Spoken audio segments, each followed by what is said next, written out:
कक्षा 7 के सभी छात्र छात्राओं का स्वागत है आज इस कक्षा में हम इकाई 7 जिसका नाम है वाणिज्य गणित के अभ्यास 7 बी के सभी प्रश्नों को हल करेंगे।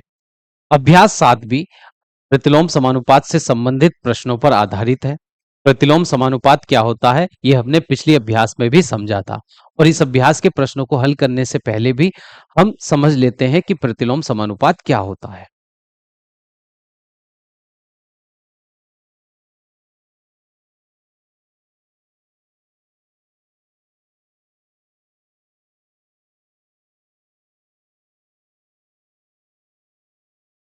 अगर हमारे पास दो संख्या है x और y, x और y में इस प्रकार का अगर संबंध है, हम x को किसी अनुपात में बढ़ा दें, x वाली संख्या को हम बढ़ा दें, x के मान में हम क्या कर दें, वृद्धि कर दें, और y वाली संख्या x को बढ़ाने पर y वाली संख्या में क्या हो जाए, कमी हो जाए, और यह जो कमी होगी वह x को हमने जिस अनुपात में बढ़ाया है y उसी अनुपात में क्या हो जाए, कम हो जाए। तब इस प्रकार का जो संबंध है x और y में वह प्रतिलोम समानुपात का संबंध कहलाता है। कि संख्या x को किसी अनुपात में बढ़ाने पर संख्या y उसी अनुपात में घट जाए, तो इस प्रकार का जो संबंध है x और y में वह प्रतिलोम समानुपात का संबंध कहलाता है।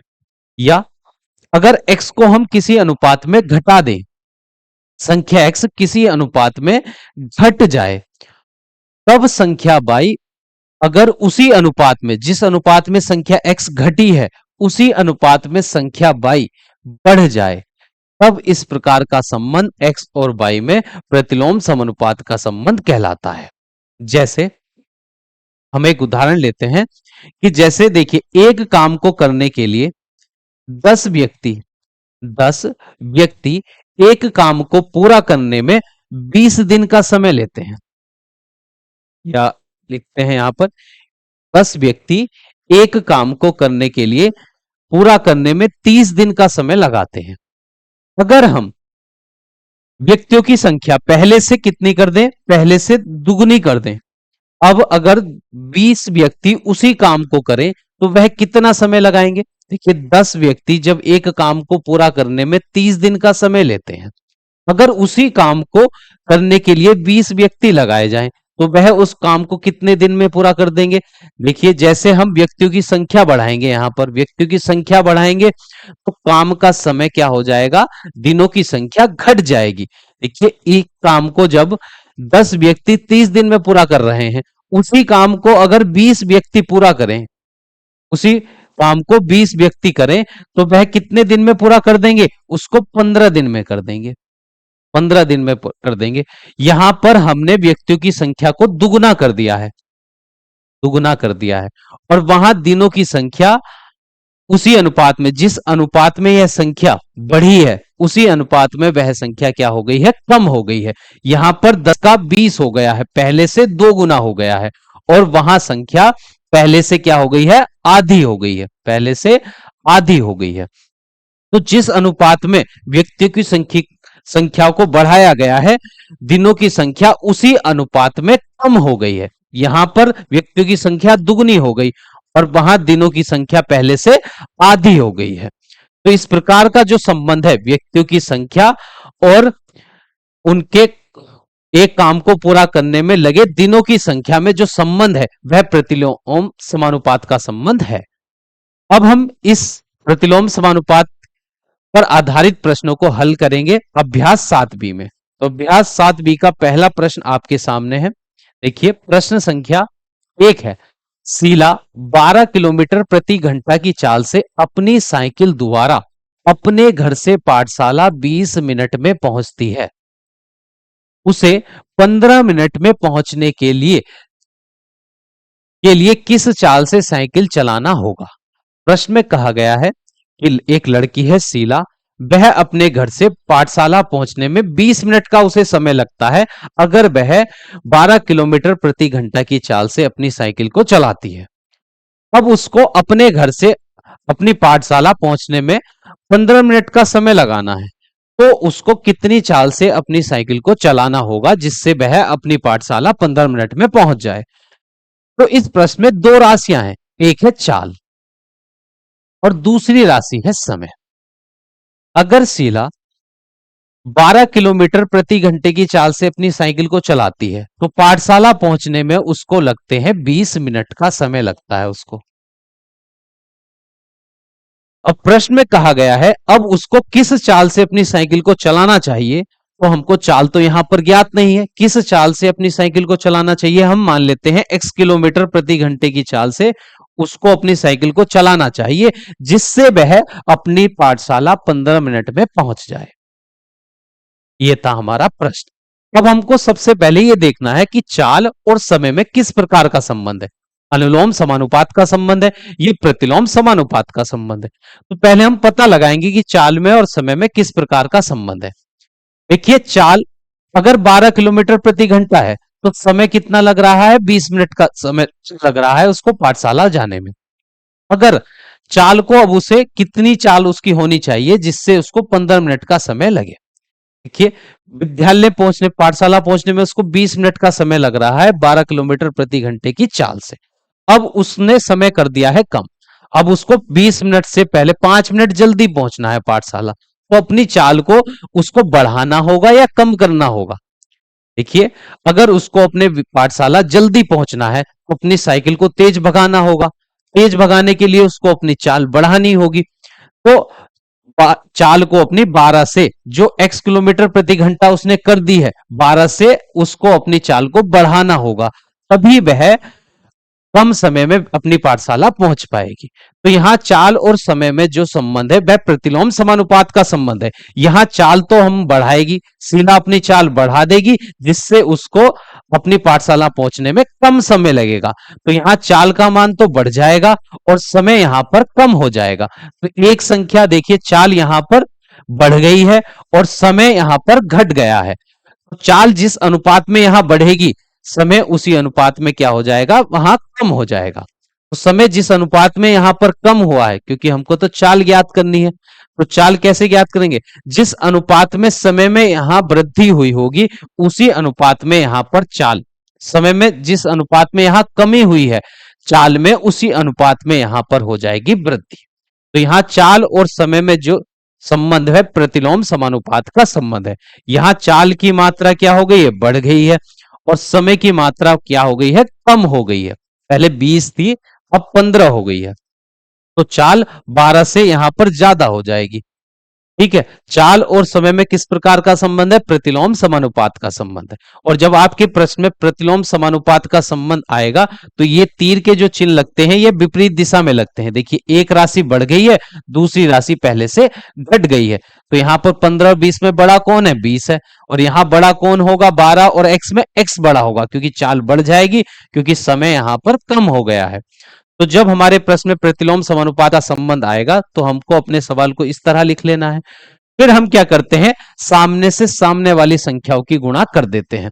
जब हमारे प्रश्न में प्रतिलोम दो राशियों में प्रतिलोम समानुपात का संबंध आएगा तो हम सामने से सामने वाली संख्याओं की गुणा करेंगे और बीच में लगा देंगे बराबर का चिन्ह।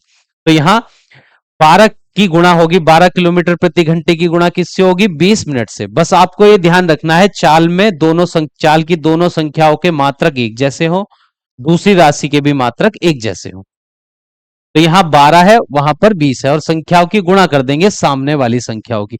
12 की गुणा किससे होगी, 20 से, 12 की गुणा 20 से, और 15 की गुणा हो जाएगी x से। 15 की गुणा किससे हो जाएगी, x से।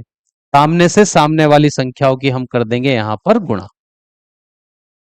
इसकी गुणा इससे और इसकी गुणा इससे, और बीच में लगा देंगे दोनों संख्याओं की जो गुणनफल हमको मिलेगा उनके बीच में बराबर का चिन्ह लगा देंगे। तो 12 की गुणा 20 से, फिर बराबर का चिन्ह, x की गुणा कर देंगे 15 से। हमको तो x का मान निकालना है तो 15 इधर गुणा में है, इधर आ जाएगा भाग में। तो ये बनेगा x बराबर 12 गुणा 20 और बटे में 15। अब इसको हल कर लेते हैं, 3 चौक 12 और 3 पंजे 15, 5 तिया 5 चौक हो जाएंगे 20, और 4 की गुणा हम 4 से करेंगे तो 4 चौक हो जाएगा 16।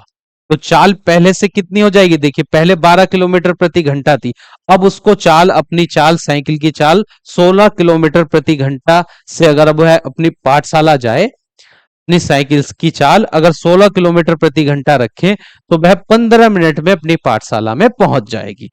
तो इस प्रश्न का सही उत्तर हो जाएगा 16 किलोमीटर प्रति घंटा। तो एक बार फिर से हम इस प्रश्न को अच्छे से समझ लेते हैं। प्रश्न में कहा गया था शीला 12 किलोमीटर प्रति घंटे की चाल से अपनी साइकिल द्वारा पाठशाला अपने घर से पाठशाला 20 मिनट में पहुंचती है। उसे 15 मिनट में पहुंचने के लिए किस चाल से साइकिल चलाना होगा। तो यहां पर दो राशियां थी, चाल और समय। तो जब वह 12 किलोमीटर प्रति घंटे की चाल से अपनी साइकिल को चलाती है तो 20 मिनट लगते हैं उसको पाठशाला पहुंचने के लिए। अब उसको किस चाल से अपनी साइकिल चलानी चाहिए, हमको चाल तो पता नहीं है, तो हमने यहां पर x मान लिया कि x किलोमीटर प्रति घंटे की चाल से अगर वह अपनी साइकिल को चलाएगी 15 मिनट में वह अपनी पाठशाला पहुंच जाएगी। तो यहां समय, चाल और समय में हम देखेंगे किस प्रकार का संबंध है, अनुलोम समानुपाती का संबंध या प्रतिलोम समानुपाती का संबंध।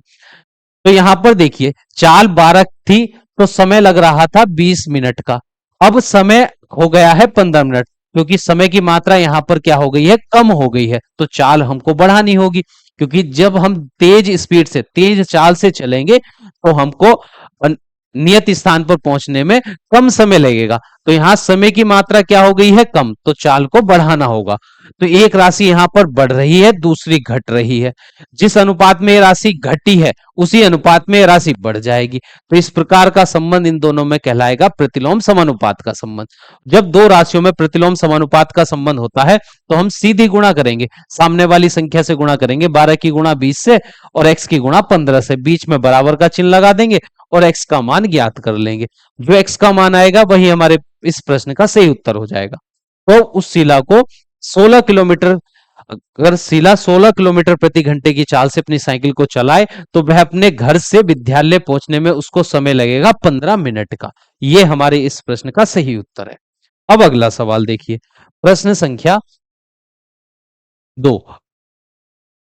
48 किलोमीटर प्रति घंटे की चाल से चलकर एक कार, यहां पर है चलकर, चलकर एक कार किसी दूरी को 10 घंटे में तय करती है। एक कार है, अगर उस कार को 48 किलोमीटर प्रति घंटे की चाल से चलाया जाए तो वह एक दूरी को 10 घंटे में तय कर लेती है। उसी दूरी को मात्र 8 घंटे में तय करने के लिए कार की चाल क्या होगी।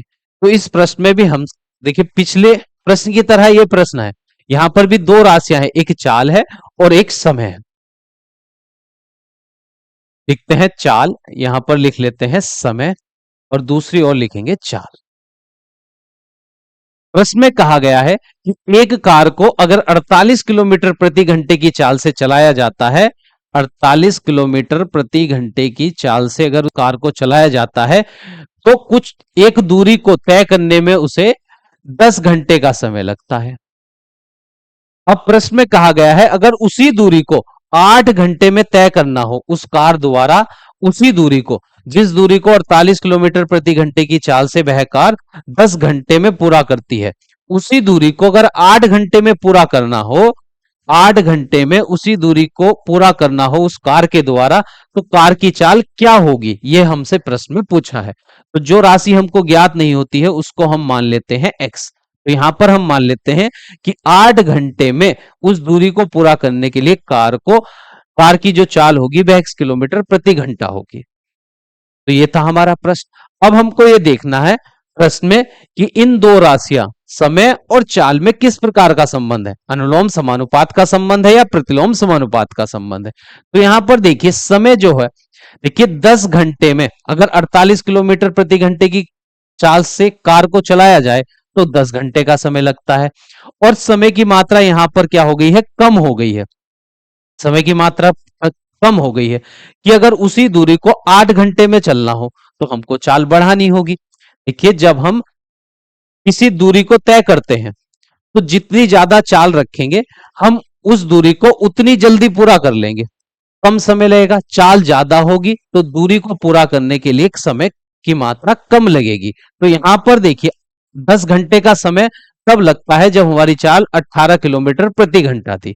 अब हमको उसी दूरी को 8 घंटे में तय करना है, जल्दी, समय की मात्रा क्या हो गई है यहां पर कम, तो चाल की मात्रा यहां पर बढ़ जाएगी। जब हम कार की जो चाल को बढ़ा देंगे तो हमको उसी दूरी को तय करने में कम समय लगेगा पहले के मुकाबले। तो जब चाल 48 किलोमीटर प्रति घंटा की चाल से ज्यादा हो जाएगी, अगर हम 48 किलोमीटर प्रति घंटा की चाल से ज्यादा चाल से चलेंगे, इससे ज्यादा चाल से चलेंगे, तो उस दूरी को तय करने में हमारा समय लगेगा कम।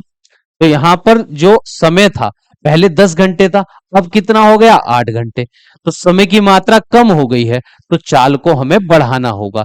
यहां 48 और x में बड़ा कौन होगा, x बड़ा हो जाएगा, क्योंकि समय की मात्रा यहां पर कम हो गई है, चाल की मात्रा बढ़ जाएगी। क्योंकि चाल और समय में जो संबंध होता है वह प्रतिलोम समानुपात का संबंध होता है। तो जब इस प्रश्न में ये प्रतिलोम समानुपात का संबंध है समय में और चाल में, तो यहां पर सीधी सीधी गुणा करेंगे, हम सामने वाली संख्याओं की गुणा करेंगे और उनके गुणनफल के बीच में लगा देंगे बराबर का चिन्ह। 10 की गुणा होगी 48 से। बस आपको ये ध्यान रखना है समय की दोनों राशियों में मात्रक एक जैसा हो और चाल की दोनों राशियों में मात्रक एक जैसा होना चाहिए। तो यहां पर घंटे हैं और यहां पर किलोमीटर प्रति घंटा है। तो 10 की गुणा होगी 48 से, बीच में बराबर का चिन्ह, और 8 की गुणा हो जाएगी x से। अब x का मान ज्ञात करना है, तो x उधर गुणा में था तो बाएं पक्ष में भाग में आ जाएगा। तो 10 गुणा 48 और बटे में आ जाएगा 8, 8 छंग 48। x बराबर 10 की गुणा 6 से कर देंगे तो 10 छंग हो जाएगा 60। तो 60, देखिए x का जो मान हमने माना था वह x किलोमीटर प्रति घंटा था, तो x का मान आया है 60। और x क्या था, x वो चाल थी जिसको दूरी तय करने के लिए, अगर किसी निश्चित दूरी को 8 घंटे में तय करने के लिए हमको किस चाल से चलना था, वह चाल हमने x मानी थी, तो x का मान आया है 60। तो 60 किलोमीटर प्रति घंटे की चाल से अगर कार को चलाएंगे तो उस दूरी को तय करने में जो समय लगेगा वह होगा 8 घंटे का समय। अगर हम 48 किलोमीटर प्रति घंटे की चाल से कार को चलाएंगे तो 10 घंटे का समय लगता है। और वही चाल अगर हम 60 किलोमीटर प्रति घंटा कर दें तो उसी दूरी को तय करने में जो समय लगेगा वह 8 घंटे का समय लगेगा। तो इस प्रश्न का उत्तर हो जाएगा 60 किलोमीटर प्रति घंटा। अब हम चलते हैं अगले प्रश्न पर। प्रश्न संख्या 3 देखिए।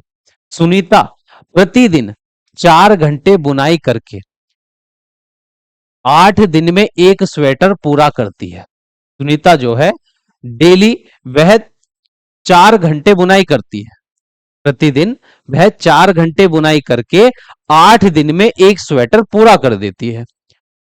और यदि 6 दिन में स्वेटर पूरा करना हो तो प्रतिदिन उसे कितने घंटे बुनना होगा। प्रश्न में कहा गया है कि सुनीता जो है अगर वह 4 घंटे प्रतिदिन के हिसाब से बुनाई करे, कि हर दिन वह 4 घंटे बुनाई करे, तब उसको एक स्वेटर पूरा करने में जो दिनों की संख्या लगेगी वह 8 दिन होंगे। अगर वह 4 घंटे प्रतिदिन काम करे, बुनाई का कार्य करे, तो उसको एक स्वेटर पूरा करने में कितने दिन लगेंगे, 8 दिन का समय लगता है। अगर उसी स्वेटर को उसे 6 दिन में पूरा करना हो, जिस स्वेटर को पूरा करने में उसे 8 दिन लगते हैं, उसी स्वेटर को अगर उसे 6 दिन में पूरा करना हो तो उसको प्रतिदिन कितने घंटे कार्य करना होगा, यह हमको बताना है। अब यहां पर देखिए, यहां पर प्रतिदिन घंटों की संख्या हमको बतानी है, तो जो राशि हमको ज्ञात नहीं होती है उसको हम x मान लेते हैं। तो हम मान लेते हैं अगर सुनीता 8 घंटे प्रतिदिन कार्य करे, प्रतिदिन बुनाई करे, तो वह उस स्वेटर को 6 दिन में पूरा कर लेगी। अब हमको ये देखना है यहां पर सुनीता द्वारा प्रतिदिन जो समय लग रहा है, बुनाई करने का जो समय है और स्वेटर को पूरा करने में जो लगे दिन है, समय और दिन में किस प्रकार का संबंध है, अनुलोम समानुपाती का संबंध है या प्रतिलोम समानुपाती का संबंध है, ये देखेंगे। तो यहां पर देखिए समय, अगर वह 4 घंटे प्रतिदिन के हिसाब से बुनाई करे तो उसको लगते हैं 8 दिन। अब उसी स्वेटर को वह 6 दिन में पूरा करना चाहती है, तो यहां दिनों की संख्या क्या हो गई है, कम, तो उसको बढ़ाना होगा। जो प्रतिदिन वह 4 घंटे बुनाई कर रही थी तब उसका स्वेटर 8 दिन में पूरा होता था, अब उसको वही स्वेटर 6 दिन में पूरा करना है, तो यहां पर उसको अपना प्रतिदिन का जो कार्य है वह बढ़ाना होगा, जो वह ये समय उसको बढ़ाना होगा। जब रोज वह 4 घंटे कार्य करती है, तब उसको 8 दिन लगते हैं। अब उसको अपने समय को, प्रतिदिन का जो समय है 4 घंटे से और ज्यादा करना होगा, तभी वह उस स्वेटर को पहले से जल्दी पूरा कर पाएगी। तो यहां पर दिनों की संख्या क्या हो गई है, कम हो गई है। तो उसको अपने प्रतिदिन कार्य करने का जो समय है वह बढ़ाना होगा। इस 4 घंटे प्रतिदिन के स्थान से इससे ज्यादा कार्य अगर वह प्रतिदिन करेगी, तभी वह इस स्वेटर को 6 दिन में पूरा कर पाएगी। अब हमको ये पता चल गया है यहां पर समय और दिन में किस प्रकार का संबंध है, प्रतिलोम समानुपाती का संबंध है। तो जब हमारे प्रश्न में प्रतिलोम समानुपाती का संबंध रहेगा, तब हम सीधी गुणा करेंगे, सामने वाली संख्याओं की गुणा करेंगे और उनके गुणनफल के बीच में बराबर का चिन्ह लगा देंगे। तो 4 की गुणा किससे होगी, 8 से। 4 की गुणा 8 से, फिर बराबर का चिन्ह, और x की गुणा हो जाएगी 6 से, x गुणा 6। अब हमको x का मान पता करना है, तो 6 इधर गुणा में था, इधर आ जाएगा भाग में। तो 4 गुणा 8 और बटे में आ गया 6। अब इसको विभाजित कर लेते हैं हम। ये 2 से 2 चौक 8 और 2 तिया 6। x बराबर 4 चौक हो जाएंगे 16 बटा 3 घंटे प्रतिदिन। प्रतिदिन अगर वह 16 बटा 3 घंटे प्रतिदिन प्रतिदिन बुनाई करे, तो वह अपने स्वेटर को, उस स्वेटर को 6 दिन में पूरा कर देगी। इसको हम आगे इस प्रकार भी लिख सकते हैं। 3 से अगर 16 को भाग देंगे तो 3 पंजे 15। भागफल यहां साइड में लिखेंगे, शेषफल यहां पर 1 बचेगा, उसको अंश में लिख देंगे, और बटे में 3। 5 सही 1/3 घंटे प्रतिदिन अगर वह बुनाई करे, प्रतिदिन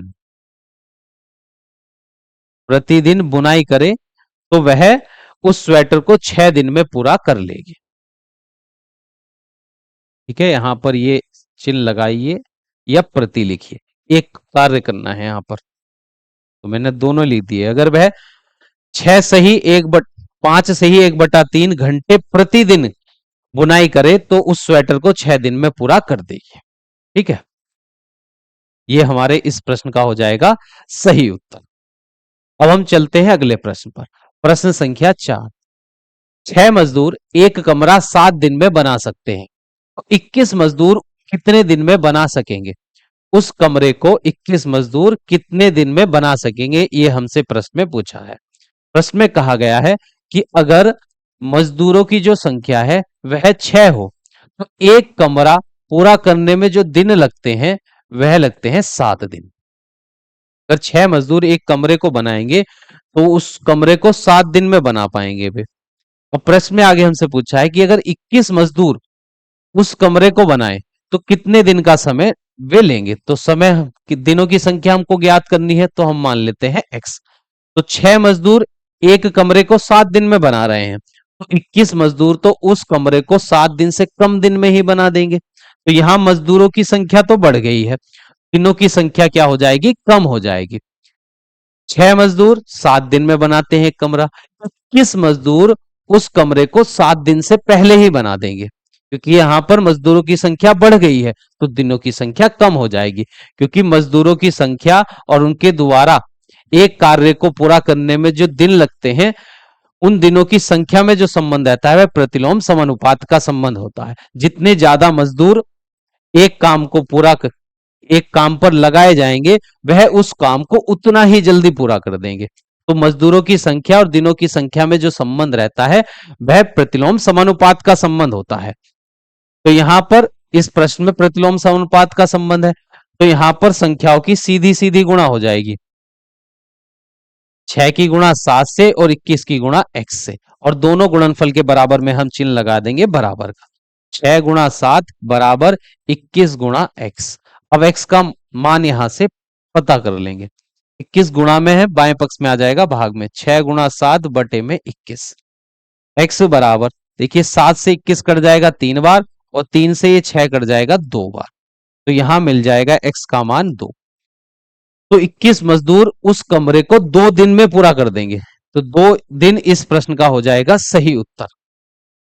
प्रश्न में कहा गया था 6 मजदूर एक कमरे को 7 दिन में पूरा करते हैं, तो 21 मजदूर उस कमरे को कितने दिन में पूरा करेंगे? तो 21 मजदूर उस कमरे को 2 दिन में पूरा कर देंगे। अब चलते हैं अगले प्रश्न पर। प्रश्न संख्या 5 देखिए। 45 आदमी एक काम को 27 दिन में पूरा करते हैं। यहां पर आदमियों की संख्या दी गई है और एक काम को पूरा करने में जो दिन लगे हैं उनकी संख्या दी गई है। तो कहा गया है 45 आदमी एक काम को 27 दिन में पूरा करते हैं। यदि 21 आदमी उस काम में लगाए जाएं तो कितने दिन में पूरा करेंगे? अगर आदमियों की संख्या 81 हो जाए, पहले से 81 हो जाए, ज्यादा हो जाए, पहले आदमी 45 थे, अब संख्या क्या हो गई है 81, तो दिनों की संख्या पहले से कम होगी या ज्यादा होगी? अब आपको यह सोचना है। 45 आदमी एक काम को 27 दिन में पूरा करते हैं। अब उसी काम पर अगर 81 आदमी लगाए जाएं तो उस काम को पूरा करने में दिनों की संख्या पहले से क्या हो जाएगी? कम हो जाएगी, क्योंकि यहां पर आदमियों की संख्या बढ़ा दी गई है तो काम जल्दी खत्म हो जाएगा, तो दिनों की संख्या कम हो जाएगी। तो आदमियों की संख्या और दिनों की संख्या में जो संबंध है वह प्रतिलोम समानुपात का संबंध है। तो वह दिनों की संख्या हम मान लेते हैं x दिन में 81 आदमी उस कार्य को पूरा कर देंगे। तो यहां आदमियों की संख्या बढ़ गई है और दिनों की संख्या कम हो जाएगी। x का जो मान होगा 27 से कम आएगा। तो आदमियों की संख्या और दिनों की संख्या में प्रतिलोम समानुपात का संबंध है, तो यहां सीधी गुणा हो जाएगी। 45 की गुणा 27 से और 81 की गुणा x से, और दोनों गुणनफल के बराबर में बीच में बराबर का चिन्ह लगाएंगे। 45 गुणा 27 बराबर का चिन्ह 81 गुणा x। अब हमको तो x का मान पता करना है, तो 81 गुणा में है, इधर आ जाएगा भाग में। तो x बराबर 45 गुणा 27 और बटे में आ जाएगा 81। अब देखिए 27 तिया होते हैं 81, और 3 से जब हम 45 को भाग देंगे, 3 एकम 3, 3 पंजे 15, तो आ जाएगा 15। और x हमने माना था दिनों की संख्या, तो दिनों की संख्या आ गई है 15। 15 दिन लगेंगे उस काम को पूरा करने में 81 आदमियों को। तो 15 इस प्रश्न का है सही उत्तर। अब हम चलते हैं अगले प्रश्न पर। प्रश्न संख्या 6 देखिए। एक मोटर कार एक स्थान से दूसरे स्थान तक 40 किलोमीटर प्रति घंटे की चाल से चलकर 3 घंटे में पहुंचती है। यदि वह 30 किलोमीटर प्रति घंटे की चाल से चले तो वह कितने घंटे में पहुंचेगी? यह हमको बताना है कि एक मोटर कार जो है एक स्थान से दूसरे स्थान तक, अगर उसकी चाल एक स्थान से दूसरे स्थान तक पहुंचने के लिए अगर उसकी चाल 40 किलोमीटर प्रति घंटा हो तो वह जो समय लेगी, 3 घंटे का समय लेगी, वह मोटर कार एक मोटर कार की स्पीड अगर 40 किलोमीटर प्रति घंटा हो तो वह एक स्थान से दूसरे स्थान तक पहुंचने में जो समय लेती है वह 3 घंटे है। अब आगे प्रश्न में बोला है यदि वह 30 किलोमीटर प्रति घंटे की चाल से चले तो उसी एक स्थान से दूसरे स्थान तक उसी स्थान तक पहुंचने के लिए उसको कितना समय लगेगा, ये हमको इस प्रश्न में बताना है। कितने घंटे का समय लगेगा?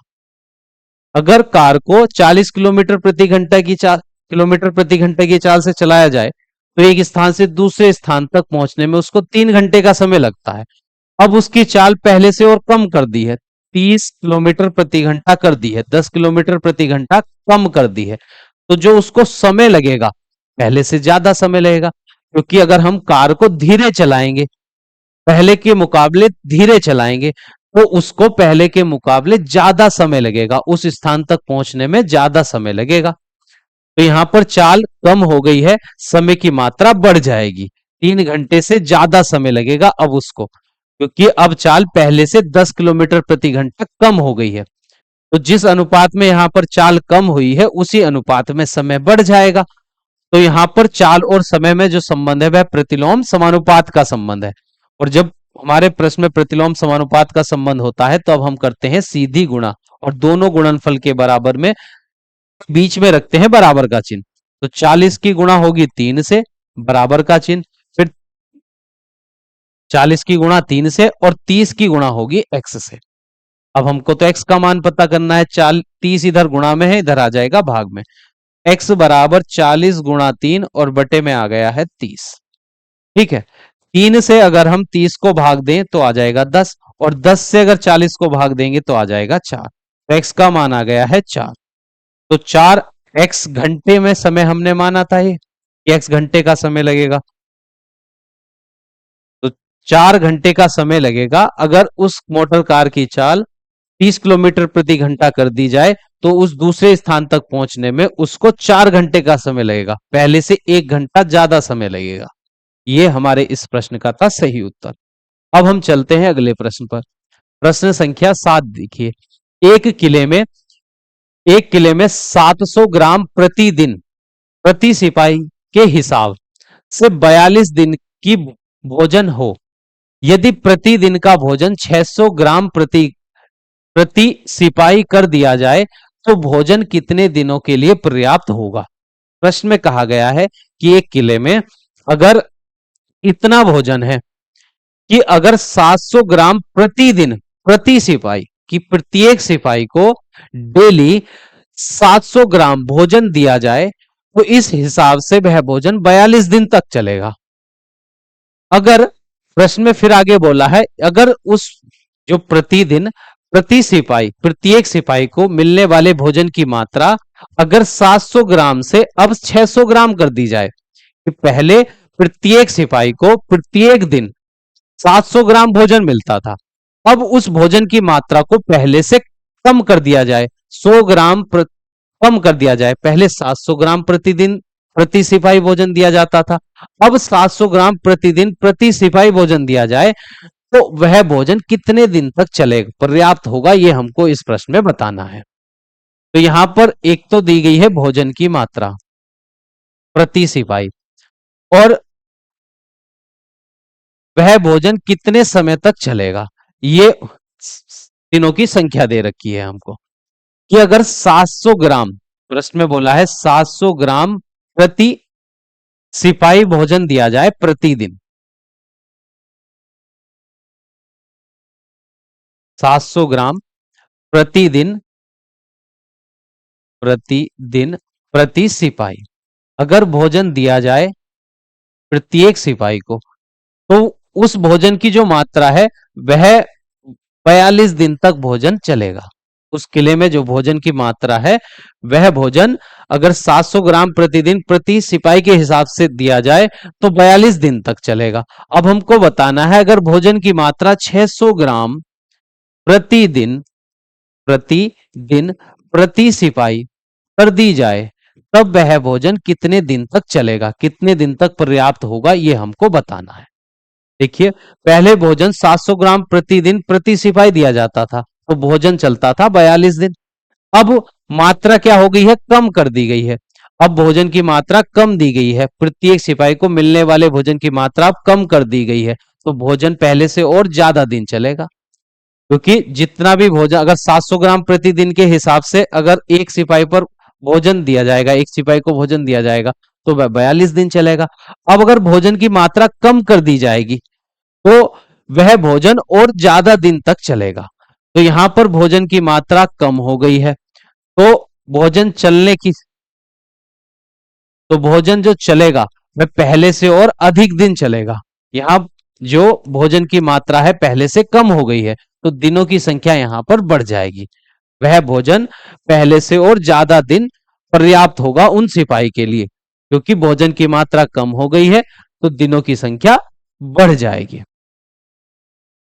तो यहां पर भोजन और समय में जो संबंध है वह प्रतिलोम समानुपात का संबंध है। तो यहां पर संख्याओं की हो जाएगी सीधी सीधी गुणा और उन गुणनफल के बीच में लगा देंगे हम बराबर का चिन्ह। तो 700 की गुणा होगी 42 से, बीच में बराबर का चिन्ह, और 600 की गुणा हो जाएगी x से। और 600 गुणा में है, बाएं पक्ष में आएगा भाग में, तो x का मान आपको मिलेगा 700 गुणा 42 और हर में आ जाएगा 600। 2 जीरो से 2 जीरो कट गए, 6 सत्ते 42 और 7 की गुणा 7 से कर देंगे तो 7 सत्ते हो जाएगा 49। तो 49 दिन चलेगा वह भोजन।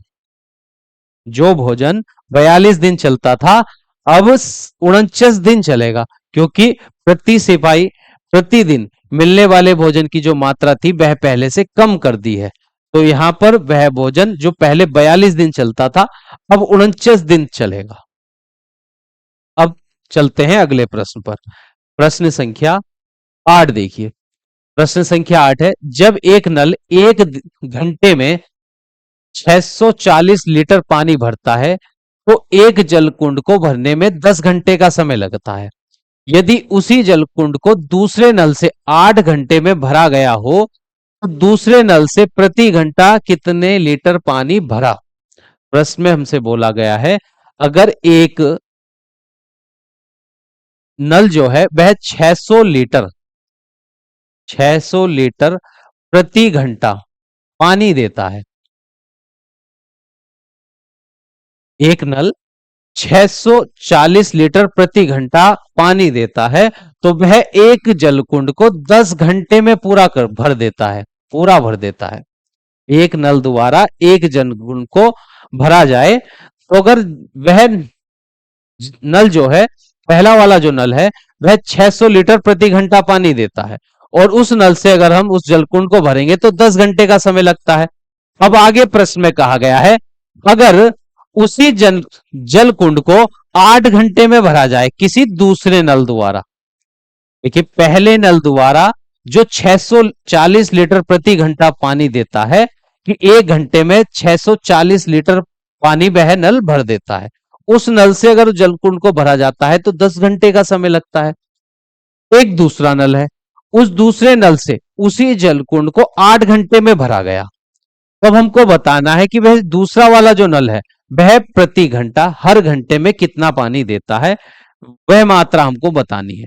ये एक घंटे में वह दूसरा वाला जो नल है वह कितने लीटर पानी देता है, ये हमको बताना है। तो हम मान लेते हैं x लीटर प्रति घंटा पानी देता है दूसरा वाला नल।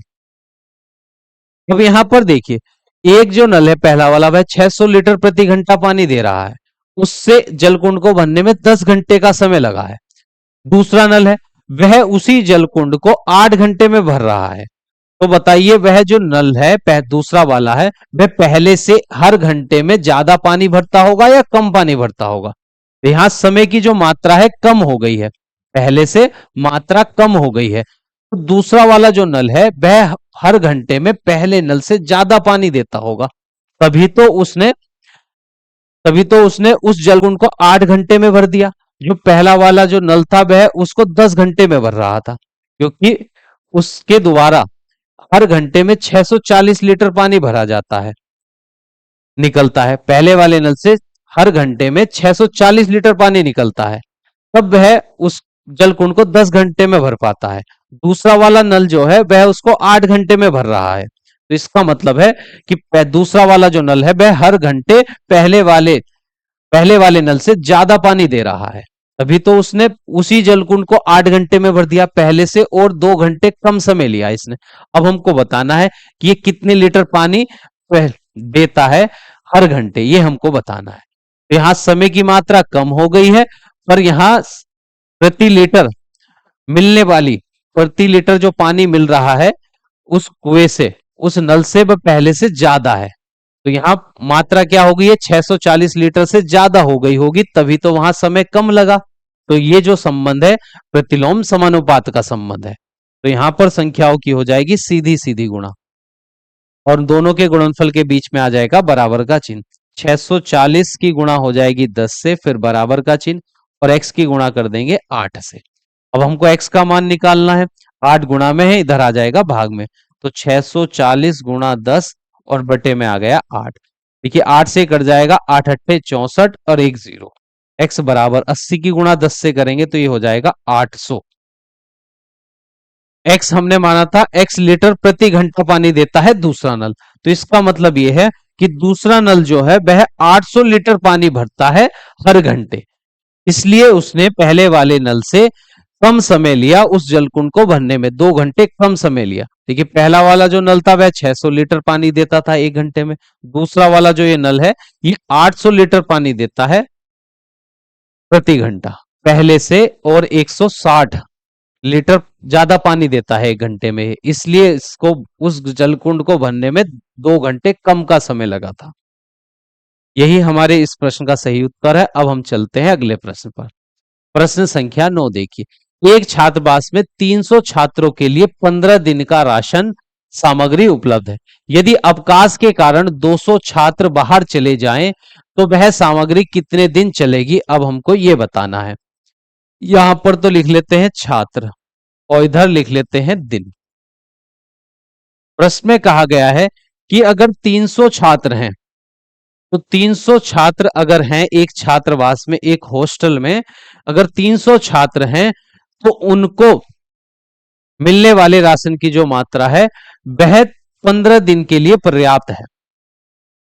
कि 300 छात्रों के लिए जो राशन की मात्रा है वह 15 दिन के लिए पर्याप्त है। अगर 300 छात्र हैं तो छात्रावास में जितना भी राशन है वह 15 दिन तक चल सकता है। कि 15 दिन तक 300 छात्र अपना भोजन कर सकते हैं, इतना राशन उस छात्रावास में है। प्रश्न में आगे बोला है यदि अगर अवकाश के कारण 200 छात्र बाहर चले जाएं, अगर इन 300 में से 200 छात्र बाहर चले जाएं अवकाश के कारण, तो अब वह भोजन कितने, जो राशन था, जो 15 दिन का राशन था, वह अब कितने दिन चलेगा। पहले देखिए 300 छात्र थे, 200 छात्र तो बाहर चले गए हैं, अब जो छात्र बचे हैं वह बचे हैं 100। तो 300 छात्र उस राशन को 15 दिन तक चलाते थे, अब छात्रों की संख्या हो गई है 100। तो 100 छात्र उस राशन को, उसी राशन को कितने दिन चलाएंगे। देखिए यहां छात्रों की संख्या पहले से हो गई है कम, तो दिनों की संख्या जो हो जाएगी वह ज्यादा हो जाएगी, क्योंकि राशन की मात्रा, अब पहले 300 छात्र उस राशन को 15 दिन तक चला रहे थे जो उस हॉस्टल में था, अब छात्रों की संख्या है 100, तो राशन की मात्रा जो होगी 100 छात्र तो उसी उसी राशन को ज्यादा दिन तक चलाएंगे। तो यहां हम मान लेते हैं x दिन तक वह राशन चलेगा। छात्रों की संख्या यहां पर हो गई है कम, तो दिनों की संख्या वहां पर बढ़ जाएगी, क्योंकि 100 जो राशन 300 छात्र 15 दिन तक चलाते थे, वही राशन अब 100 छात्रों को चलाना है, तो कितने दिन तक चलाएंगे वह, 15 से और ज्यादा दिन तक उस राशन को चला सकते हैं। तो यहां छात्रों की संख्या और दिनों की संख्या में जो है प्रतिलोम समानुपात का संबंध है, तो संख्याओं की हो जाएगी सीधी सीधी गुणा, और बीच में इनके गुणनफल के बीच में आ जाएगा बराबर का चिन्ह। 300 की गुणा हो जाएगी 15 से, बराबर का चिन्ह 100 की गुणा हो जाएगी x से। अब x का मान ज्ञात करना है, तो x बाएं पक्ष में भाग में आ जाएगा, 300 गुणा 15 और बटे में आ जाएगा 100। ये 2 जीरो से 2 जीरो कट जाएंगे, x बराबर 15 तिया हो जाएंगे 45। अब वही राशन जो 300 छात्र 15 दिन चलाते थे, वही राशन अब 100 छात्र 45 दिन तक चलाएंगे, तो 45 दिन इस प्रश्न का हो जाएगा सही उत्तर। अब देखिए अगला सवाल, प्रश्न संख्या 10। 40 किलोमीटर प्रति घंटे की चाल से एक टेम्पो 5 घंटे में एक यात्री को उसके नियत स्थान पर पहुंचा देती है। यदि उस टेम्पो की चाल 25 किलोमीटर प्रति घंटा होती, तो वह उस यात्री को कितने घंटे में पहुंचा पाती, ये हमको बताना है। देखिए यहां पर एक टेम्पो की चाल दी गई है और एक यात्री को उसके नियत स्थान तक पहुंचाने में जो समय लगा है उस समय को दिया गया है। कि अगर टेम्पो की चाल 40 किलोमीटर प्रति घंटा थी, 40 किलोमीटर प्रति घंटा अगर उस टेम्पो की चाल थी, तो उस यात्री को उसके नियत स्थान तक पहुंचाने में उसको जो समय लगता है वह 5 घंटे का समय लगता है। अब प्रश्न में पूछा है अगर चाल उस टेम्पो की 25 किलोमीटर प्रति घंटा होती, तब उस यात्री को उस नियत स्थान तक पहुंचाने में कितना समय लगता। अब देखिए चाल की मात्रा यहां पर कम कर दी गई है, तो समय की मात्रा तो बढ़ जाएगी। जब हम चाल की मात्रा 40 किलोमीटर प्रति घंटा से अब 25 किलोमीटर प्रति घंटा कर दी गई है, अब टेम्पो की स्पीड जो है वह पहले से कम कर दी गई है, तो उसको पहुंचने में, उस नियत स्थान तक पहुंचने में, जहां पर पहुंचने में उसको पहले 5 घंटे का समय लगता था, अब उस 5 घंटे से ज्यादा समय लगेगा, तो यहां समय की मात्रा बढ़ जाएगी। और ये संबंध जो होगा चाल और समय में, ये प्रतिलोम समानुपात का संबंध है, तो संख्याओं की सीधी सीधी गुणा हो जाएगी। 40 की गुणा 5 से करेंगे और 25 की गुणा x से कर देंगे और बीच में आ जाएगा बराबर का चिन्ह, तो 40 गुणा 5 बराबर में 25 गुणा x। अब x का मान हमको पता करना है, 25 इधर गुणा में है, बाएं पक्ष में आ जाएगा भाग में, तो 40 गुणा 5 और बटे में आ गया 25। अब इसको सरल करते हैं, 5 पंजे 25 और फिर 5 से ये कट जाएगा 8 बार, 5 अट्ठे 40, तो ये आ गया है 8। x का मान आ गया है 8 घंटे। अब उसको जो समय लगेगा पहले अगर टेम्पो की चाल 40 किलोमीटर प्रति घंटा थी तो उस नियत स्थान तक पहुंचने में उस व्यक्ति को 5 घंटे का समय लग रहा था। अब उसकी चाल 25 किलोमीटर प्रति घंटा कर दी जाए तो उसको जो समय लगेगा उसी नियत स्थान पर पहुंचने के लिए वह लगेगा 8 घंटे का समय पहले से, और 3 घंटे ज्यादा समय लगेगा उस व्यक्ति को उस नियत स्थान तक पहुंचने में। तो यही इस प्रश्न का है सही उत्तर। अब हम चलते हैं अगले प्रश्न पर। प्रश्न संख्या 11। दो कुशल श्रमिक या तीन अकुशल श्रमिक एक काम को 20 दिन में कर सकते हैं। अब हमको बताना है 6 कुशल श्रमिक और एक अकुशल श्रमिक उसी काम को कितने दिनों में कर सकेंगे, ये हमको बताना है। प्रश्न में बोला है कि दो कुशल श्रमिक और तीन अकुशल श्रमिक या तो दो कुशल श्रमिक या तीन अकुशल श्रमिक एक काम को 20 दिन में पूरा कर देते हैं। अब हमको बताना है उसी काम को 6 कुशल श्रमिक और एक अकुशल श्रमिक कितने दिन में पूरा करेंगे, ये हमको बताना है। तो प्रश्न में देखिए, पहले हम पता कर लेते हैं 6 कुशल श्रमिक और एक अकुशल श्रमिक दोनों का कार्य हमको बताना है। तो इधर तो हम लिखते हैं पहले कुशल श्रमिक और यहां पर काम को करने में कुशल श्रमिक द्वारा काम को करने में लगा समय जो है दिनों में दिया गया है। तो प्रश्न में बोला है दो कुशल श्रमिक एक काम को 20 दिन में पूरा कर लेते हैं।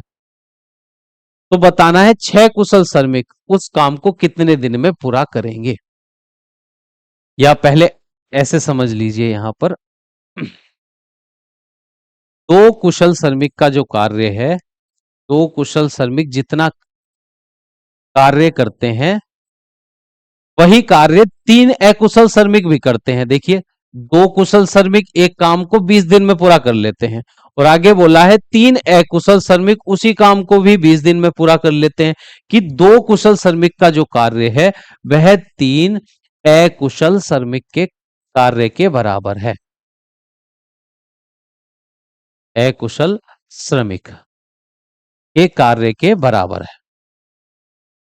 अब हमको देखना है यहां पर कि एक कुशल श्रमिक और छह कुशल श्रमिक और एक अकुशल श्रमिक उस कार्य को कितने दिन में पूरा करेंगे।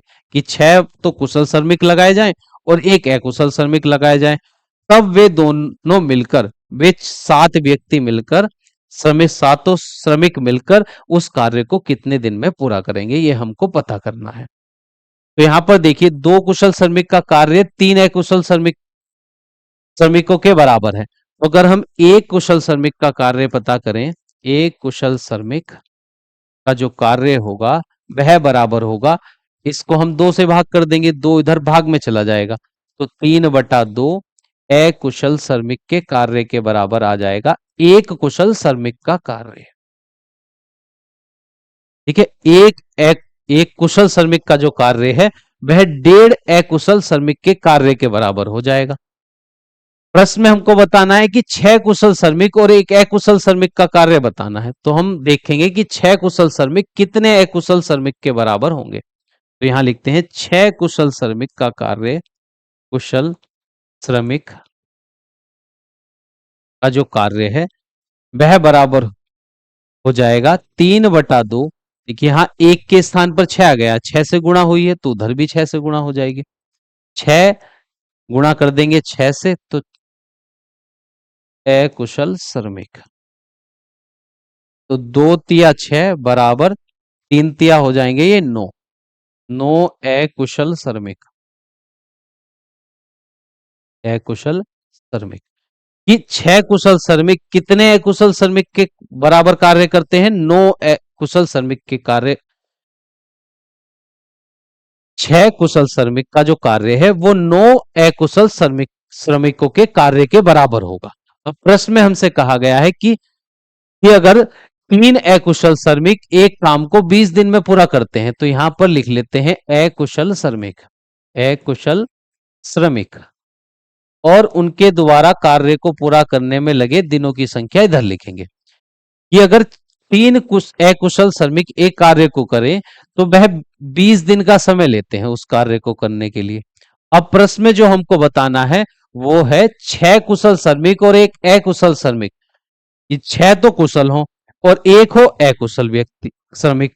ये जो 7 व्यक्ति हैं ये मिलकर उस कार्य को कितना दिन में पूरा करेंगे, ये सातों उस कार्य को कितने दिन में पूरा करेंगे ये हमको बताना है।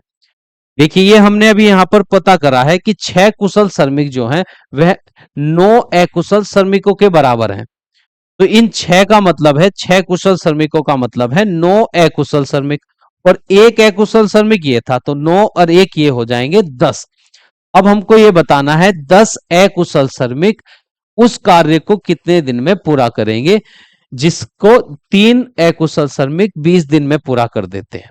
ठीक है, 3 श्रमिक एक कार्य को 20 दिन में पूरा कर रहे हैं, तो 10 श्रमिक उस कार्य को कितने दिन में पूरा करेंगे, पहले से और कम दिन में पूरा कर देंगे, क्योंकि यहां पर श्रमिकों की संख्या बढ़ा दी गई है, तो यहां दिनों की संख्या क्या हो जाएगी, कम हो जाएगी। तो ये जो संबंध है यहां पर, यह प्रतिलोम समानुपात का संबंध है, तो संख्याओं की तिरछी गुणा हो जाएगी यहां पर।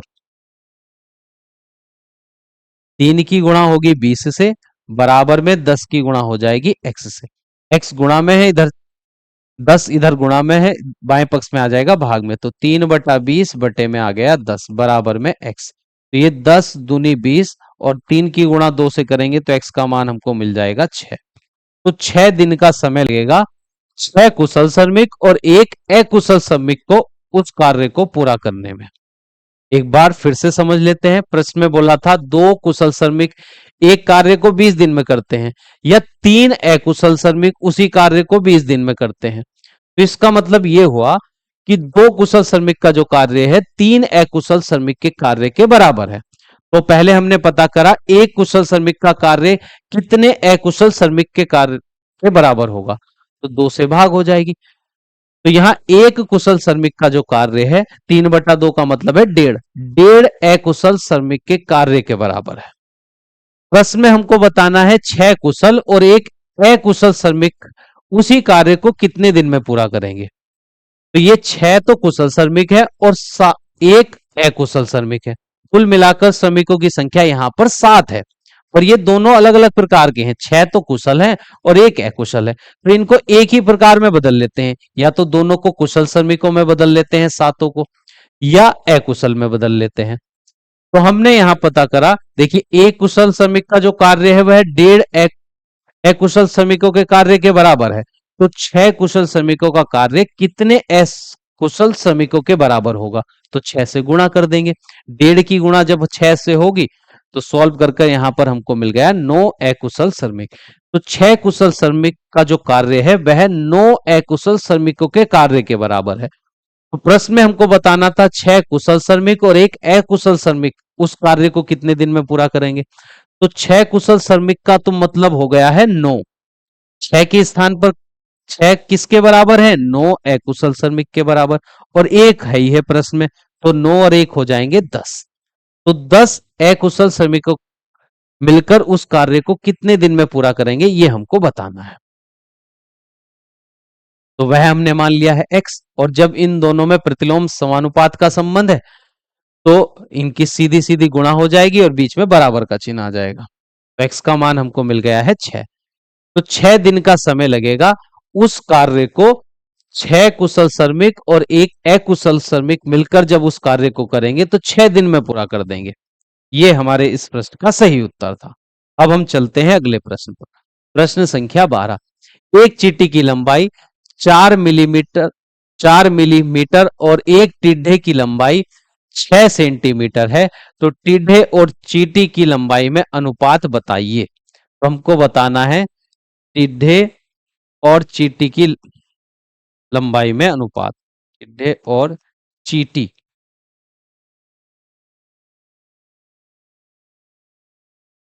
की लंबाई में अनुपात, लंबाई में अनुपात ये हमको बताना है। देखिए टिड्डे और चींटी की लंबाई में अनुपात बताना है, तो पहले हमको टिड्डे की लंबाई रखनी होगी। टिड्डे की लंबाई है प्रश्न में 4 सेंटीमीटर और चींटी की लंबाई है 4 मिलीमीटर। अब दोनों का मात्रक बराबर करेंगे तभी तो 4 सेंटीमीटर, 1 सेंटीमीटर 10 मिलीमीटर के बराबर होता है, तो 40 की 4 की गुणा हो जाएगी 10 से, और ये मिलीमीटर में बदल जाएगा। हर में है 4 मिलीमीटर, मिलीमीटर से मिलीमीटर कट गया 4 से 4 कट जाएगा एक बार, 4 से विभाजित हो जाएंगे, तो ये 10/1 आएगा। इसको जब अनुपात के रूप में लिखेंगे तो 10:1 आ जाएगा। तो टिड्ढे और चींटी की जो लंबाई में अनुपात है वह 10:1 है। और प्रश्न में आगे हमसे बोला है, घर में पाई जाने वाली छिपकली की लंबाई 20 सेंटीमीटर है और नदियों में पाए जाने वाले मगरमच्छ की लंबाई 4 मीटर है। तो मगरमच्छ और छिपकली की लंबाई में क्या अनुपात है? अब हमको बताना है मगरमच्छ और छिपकली की लंबाई में अनुपात। मगरमच्छ और छिपकली की लंबाई में अनुपात। लंबाई में अनुपात। तो पहले हमको रखनी है मगरमच्छ की लंबाई। मगरमच्छ की लंबाई है 4 मीटर और छिपकली की लंबाई है 20 सेंटीमीटर। अब इन दोनों के मात्रक एक जैसे बनाएंगे पहले। तो 4 मीटर, 1 मीटर में 100 सेंटीमीटर होते हैं, तो 4 को गुणा 100 से हो जाएगी और ये सेंटीमीटर में बदल जाएगा। और ये 20 सेंटीमीटर। सेंटीमीटर से सेंटीमीटर यहां पर कट जाएगा और जी, एक जीरो से एक जीरो काट देंगे। फिर 2 से 2 एकम 2, 2 दूनी 4। ये हमको मिल जाएगा, 10 की गुणा 2 से करेंगे तो 20 और बटे में 1। अनुपात में लिखेंगे तो 20:1 आ जाएगा। तो मगरमच्छ और छिपकली की लंबाई में अनुपात है 20:1। अब आगे प्रश्न में बोला है, क्या टिड्डे और चींटी की लंबाई का अनुपात मगरमच्छ और छिपकली की लंबाई का अनुपात समानुपात में है? अब हमको देखना है कि ये दोनों जो अनुपात हमको मिले हैं ये समान अनुपात में है या नहीं है। हमको ये देखना है कि पहला वाला अनुपात और दूसरा वाला अनुपात समान अनुपात में है या नहीं। तो दो अनुपात है यहाँ पर, एक है 10:1 और एक है 20:1। हमको देखना है कि दोनों समान अनुपात में है या नहीं, कि इनके बीच में ये समानुपात का चिन्ह लगाया जा सकता है या नहीं। तो जब दो अनुपात समानुपात में होते हैं तो उनके बाह्य पदों का गुणनफल, हमको ये देखना है कि क्या ये दोनों अनुपात समानुपात में हैं या नहीं, ये हमको यहां पर पता करना है। ये हमको पता करना है कि पहला वाला अनुपात दूसरा वाला अनुपात दोनों समानुपात में है या नहीं। तो पहली वाली अभ्यास अभ्यास 7A में हमने सीखा था, दो अनुपात समानुपात में तब कहलाते हैं जब उनके बाह्य पदों का गुणनफल उनके मध्य पदों के गुणनफल के बराबर रहता है। तो यहाँ बाह्य पद कौन कौन से हैं? 10 और 1 है। तो 10 और 1 का गुणनफल हमको मिलेगा 10 और मध्य पद में यहां पर है 20। 20 और 1, और 20 और 1 की गुणा करेंगे तो हमको मिलेगा 20। तो यहां पर बाह्य और मध्य पदों का जो गुणनफल है वो बराबर नहीं है। 10 का गुणनफल 1 के साथ और 20 का गुणनफल 1 के साथ बराबर नहीं है, इसलिए ये दोनों अनुपात यहां पर समानुपात में नहीं है। तो लिखते हैं 10/1 और 20/1 जो है ये दोनों समानुपात में नहीं है। तो इस प्रश्न का उत्तर हो जाएगा नहीं। अभ्यास 7B का अभ्यास 7B के सभी 12 प्रश्न यहां पर कंप्लीट हो चुके हैं। तो मिलते हैं नेक्स्ट क्लास में अभ्यास 7C के प्रश्नों के साथ। अगर आपको यह क्लास पसंद आई हो और अच्छी लगी हो तो अपने सभी साथियों के साथ इस क्लास का लिंक अवश्य शेयर करें। तो मिलते हैं नेक्स्ट क्लास में।